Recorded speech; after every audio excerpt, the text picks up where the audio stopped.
सिमरन पढ़ने में बहुत ही होशियार और समझदार लड़की थी। वो बचपन से ही क्लास में अव्वल आती थी। स्कूल में सभी सिमरन की बहुत तारीफ करते थे। पढ़ाई में अच्छा होने के कारण उसके माता पिता भी उसकी हर डिमांड को पूरी कर देते थे। सिमरन की एक ही सहेली थी मीनल, जो उसके पड़ोस में रहती थी। दोनों साथ ही स्कूल जाती थी। एक दिन स्कूल जाते वक्त, अरे सिमरन, आज तूने फिर लेट कर दी। तू क्लास में अव्वल आती है इसलिए तुझे टीचर कुछ नहीं बोलती। आज तो वो पक्का मुझे पनिशमेंट देंगी। अरे बाबा, कुछ नहीं होगा। हम दोनों क्लासरूम की खिड़की से जाकर सीट पर बैठ जाएंगे। ये देख, मेरा नया फोन। वाह, तुम्हारा पर्सनल फोन। यहाँ तो मुझे हर साल अपनी दीदी की पुरानी स्कूल ड्रेस पहनकर स्कूल जाना पड़ता है। ये फोन तुम्हारा भी तो है। आखिरकार हम दोनों बचपन से फ्रेंड्स हैं। कल पूरी रात मैं इसके फीचर्स देखती रही। मीनल और सिमरन बातें करते करते स्कूल पहुंच जाती हैं और चुपके से क्लासरूम के पीछे वाली खिड़की से घुसने की कोशिश करती हैं, लेकिन टीचर दोनों को पकड़ लेती है और लेट आने की वजह से टीचर दोनों को क्लास से बाहर कान पकड़कर खड़ा कर देती हैं। सिमरन, तुम पढ़ाई में अच्छी हो, लेकिन तुम्हें स्कूल के और भी रूल्स फॉलो करने चाहिए। डिसिप्लिन मेंटेन करना चाहिए। सॉरी टीचर, अगली बार से ऐसा नहीं होगा। सिमरन और मीनल के सामने वाली क्लास से दो लड़के क्लासरूम के बाहर कान पकड़कर खड़े थे। अरे क्यों दिल छोटा कर रही है? सिर्फ हम दोनों ही क्लासरूम के बाहर थोड़ी हैं। सामने उन लड़कों को देख। हाय गर्ल्स, आप लोग भी क्लास में लेट आई थी क्या? हाँ, ये टीचर भी ना स्कूल में पढ़ाने आती हैं या बच्चों को पनिशमेंट देने? मैंने तुम्हें स्कूल में पहले कभी नहीं देखा। हाँ, मैंने भी कुछ दिनों पहले स्कूल में एडमिशन लिया है। धीरे धीरे रॉकी और सिमरन में दोस्ती हो जाती है। दोनों एक दूसरे को अपना फोन नंबर दे देते हैं। दोनों हमेशा साथ में घूमते हैं। स्कूल के बाद भी साथ में वक्त बिताते हैं। एक दिन स्कूल से वापस आते वक्त सिमरन अपने मोबाइल से किसी को टेक्स्ट कर रही होती है। अरे यार, तू भी ना हमेशा इस मोबाइल में ही लगी रहती है। अरे वो स्टैंडर्ड 11 वाला रॉकी है ना, उसने मुझे क्या मस्त जोक भेजा है। तूने रॉकी को अपना नंबर क्यों दिया? वैसे भी वो दूसरे स्कूल से आया है। इस बार हमारा 10th क्लास है। वो मेरी थोड़ी स्टडीज में हेल्प कर रहा है और कुछ नहीं। मैं तो कहती हूँ तू उससे थोड़ा दूर रहा कर। मुझे वो लड़का बिल्कुल भी पसंद नहीं है। तू भी ना, ऐसा कुछ भी नहीं है। रॉकी काफी अच्छा लड़का है। अगले दिन सिमरन क्लास में बैठकर फोन चला रही थी, तभी उसे टीचर पकड़ लेती हैं। ये क्या है सिमरन? आजकल तुम्हारे मार्क्स वैसे भी पहले से बहुत कम हो गए हैं और तुम क्लास में बैठकर मोबाइल चला रही हो। मुझे मजबूरन तुम्हारी मम्मी को कंप्लेंट करना पड़ेगा। सॉरी टीचर, अगली बार से ऐसा नहीं होगा, वरना मम्मी मेरा फोन छीन लेंगी। प्लीज मम्मी को मत बताइएगा। ये तुम्हारी पहली गलती थी, इसलिए मैं माफ कर रही हूँ। ऐसे ही कुछ महीने बीत जाते हैं। गर्मी की छुट्टी का वक्त आ जाता है। सिमरन और रॉकी स्कूल के बाद कुछ टाइम साथ में गुजारने का प्लान करते हैं। अरे यार मीनल, तू आज अकेली घर चली जा। अगर मेरी मम्मी तेरे घर पर कॉल करे तो बोल देना मैं तेरे घर पर ही हूँ। लेकिन तू कहाँ जा रही है? मैं रॉकी से मिलने जा रही हूँ। ये सही नहीं है, तुम्हें स्कूल से सीधा घर जाना चाहिए। तुम मेरे से जलती हो क्योंकि स्कूल में सभी मुझे इम्पोर्टेंस देते हैं। ऐसा कुछ भी नहीं है, तुम मुझे गलत समझ रही हो। तभी सिमरन के फोन पर रॉकी का कॉल आता है और वो वहाँ से चली जाती है। सिमरन रॉकी से मिलने उसके घर जाती है। वहाँ काफी अंधेरा होता है। सिमरन रॉकी को आवाज देती है, रॉकी कहाँ हो तुम? रॉकी पीछे से आकर उसे भूख कर डरा देता है। ओह रॉकी, तुम भी ना, तुमने तो मुझे डरा ही दिया था। क्या तुम भी बच्चों की तरह डर गई? रॉकी और सिमरन साथ में पिज्जा खाते हैं और खूब सारी बातें करते हैं और एक पिक्चर देखते हैं। कल से गर्मी की छुट्टी हो जाएंगी। हम लोग 2 महीने तक नहीं मिल पाएंगे। इससे पहले मैं तुम्हें कुछ बताना चाहता हूँ। हाँ बोलो, क्या बताना है तुम्हें? तुम मेरी बेस्ट फ्रेंड हो। मैंने आज तक तुम्हारी जैसी लड़की नहीं देखी। तुम भी ना, तुम भी मेरे सबसे अच्छे दोस्त हो। सिमरन और रॉकी साथ में वक्त बिताते हैं और कब दोनों अपनी हदें पार कर जाते हैं उन्हें पता ही नहीं चलता। अगले दिन से स्कूल की गर्मी की छुट्टियां शुरू हो जाती हैं। रॉकी और सिमरन एक दूसरे से मिल नहीं पाते। कुछ दिनों बाद सिमरन को उल्टियां होने लगती हैं और सिर चकराने लगता है। सिमरन को ये सब थोड़ा अजीब लगता है। तब वो मीनल को सारी बात बताती है। क्या किया सिमरन तूने? मुझे माफ कर दे। मैंने तेरे मना करने के बाद भी रॉकी के साथ वक्त बिताया। तू चिंता मत कर, कल से स्कूल खुल रहा है। तू पहले रॉकी से जाकर बात कर। अगले दिन सिमरन जाकर रॉकी से बात करती है। उसे सारी बात बताती है। तुम्हें याद है उस दिन हम तुम्हारे घर पर मिले थे, हमारे बीच? वो तो मेरा सबसे खूबसूरत दिन था। हमारे साथ में बिताए गए वो पल मैं कैसे भूल सकता हूँ। मैं प्रेग्नेंट हूँ। मुझे कुछ समझ में नहीं आ रहा मुझे क्या करना चाहिए। अगर किसी को पता चल गया तो सब हमारा मजाक उड़ाएंगे। ये क्या बोल रही हो? ऐसा ऐसा कैसे हो सकता है? ये मेरी प्रॉब्लम नहीं है। ये क्या बोल रहे हो तुम रॉकी? ये सब हमने साथ में किया था। ठीक है रुक जाओ, मैं कुछ करता हूँ, लेकिन इसके बाद तुम मुझे अपनी शक्ल मत दिखाना। रॉकी वहाँ से चला जाता है। सिमरन रोते हुए मीनल के पास जाती है। क्या हुआ? तुम रो क्यों रही हो? रॉकी मेरी शक्ल भी नहीं देखना चाहता है। वो मुझसे नफरत करने लगा है। मुझे पता था वो लड़का कुछ ऐसा ही करेगा। मुझे उस पर बिल्कुल भी भरोसा नहीं था। मुझे लगता है हमें किसी बड़े की मदद लेनी चाहिए। नहीं, ये बात किसी को नहीं बताना, वरना सब मुझ पर हंसेंगे। अगले दिन रॉकी सिमरन को एक गोली लाकर देता है। ये लो, ये गोली खा लेना, इसके बाद इस परेशानी से हमें छुटकारा मिल जाएगा। लेकिन रॉकी, इससे कुछ प्रॉब्लम तो नहीं होगी ना? चुपचाप से एक गोली खा लो और मेरा पीछा छोड़ दो। इसके बाद से न तो मुझे कॉल करना, न ही कोई मैसेज। सिमरन वो गोली खाकर जाकर अपनी क्लास में बैठ जाती है। तभी वो चक्कर खाकर गिर जाती है। तुझे क्या हो गया सिमरन? आंखें खोलो। इसके मुंह पर पानी छिड़कने के बाद भी इसे होश नहीं आ रहा है। लगता है कोई सीरियस इशू है। टीचर, मैं आपको कुछ बताना चाहती हूँ, प्लीज आप किसी को मत बताइएगा। मैं तुम्हारी टीचर हूँ, तुम लोगों को सही राह दिखाना मेरा काम है। तुम बिल्कुल चिंता मत करो, बिना झिझक के मुझे सारी बातें बताओ। मीनल डर कर टीचर को सारी सच्चाई बता देती है। टीचर सिमरन को हॉस्पिटल लेकर जाती है और वहाँ उसका अच्छे से चेकअप करवाती है। कुछ देर बाद सिमरन को होश आ जाता है। टीचर, मैं आपको कुछ बताना चाहती हूँ। मेरी तबीयत खराब होने के पीछे कुछ और वजह है। मुझे मीनल ने सब बता दिया है। इस उम्र में बच्चे नादानी करते हैं, लेकिन तुमने जो किया है वो छोटी बात नहीं है। इससे तुम्हारी पूरी जिंदगी बर्बाद हो सकती थी। मुझे अपने किए पर बहुत अफसोस है। मैं कभी भी ऐसा नहीं करूंगी। आप प्लीज किसी को कुछ नहीं बोलिएगा। ऐसे बिना जाने कोई मेडिसिन लेना खतरनाक साबित हो सकता है। तुम्हें किसी बड़े से एडवाइस लेनी चाहिए थी। मुझे माफ कर दो मिस, मैं बहुत घबरा गई थी। लेकिन तुम्हारे साथ जिसने ये किया है, मैं उसे सजा दिलवा कर रहूंगी। टीचर रॉकी को स्कूल से सस्पेंड करवा देती है और उसके फाइनल एग्जाम देने पर भी रोक लग जाती है। मुझे माफ कर दीजिए टीचर, मैं ऐसी गलती फिर कभी भी नहीं करूंगा। तुमने एक लड़की के साथ जो किया है वो माफी के लायक नहीं है। तुम्हें सिमरन से माफी मांगनी चाहिए और अब इस गलती को सुधार कर इसका पश्चाताप भी तुम्हें ही करना होगा। मुझे माफ कर दो सिमरन, मुझसे बहुत बड़ी भूल हो गई है। मैं घबरा गया था। मैं तुम्हें प्रॉब्लम में छोड़ के चला गया। टीचर सिमरन को लेकर उसके माता पिता के पास जाती है। देखिए सर, मैं आपसे जो बात करने जा रही हूँ वो आपको बहुत धैर्य रखकर सुननी होगी। अक्सर बच्चे कुछ गलतियां कर बैठते हैं जिसकी वजह से उन्हें पछताना पड़ सकता है। आप क्या कहना चाह रही हैं टीचर? हमारी बेटी से कुछ गलती हुई है? वो दरअसल बात ये है कि वो आपकी बेटी सिमरन प्रेग्नेंट है। ये सब करने स्कूल जाती हो तुम? मैं तुम्हारी खाल उतार दूंगा, बेशरम लड़की। रुक जाइए सर, अब ऐसे समय में आपको इन बच्चों का साथ देना होगा, वरना ये जिंदगी भर खुद को माफ नहीं कर पाएगी और ये नादानी में कोई गलत कदम न उठा ले।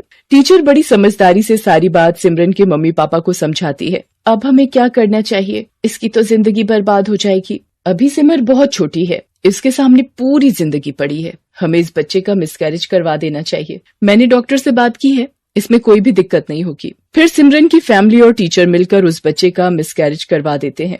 थोड़ी दिनों बाद सिमरन बिल्कुल ठीक हो जाती है। सिमरन के मम्मी पापा भी उसकी गलती के लिए उसे माफ कर देते हैं। अब सिमरन और मीनल की फिर से गहरी दोस्ती हो जाती है। सिमरन मीनल से अपने बुरे बर्ताव के लिए माफी मांगती है।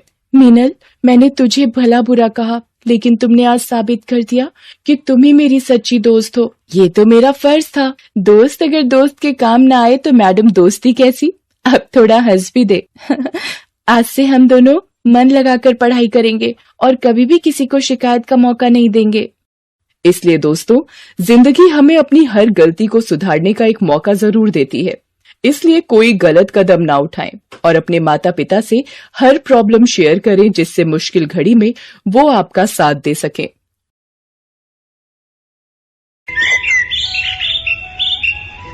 संध्या एक प्राइवेट स्कूल में टीचर थी। कुछ दिन पहले ही उसने ये स्कूल ज्वाइन किया था।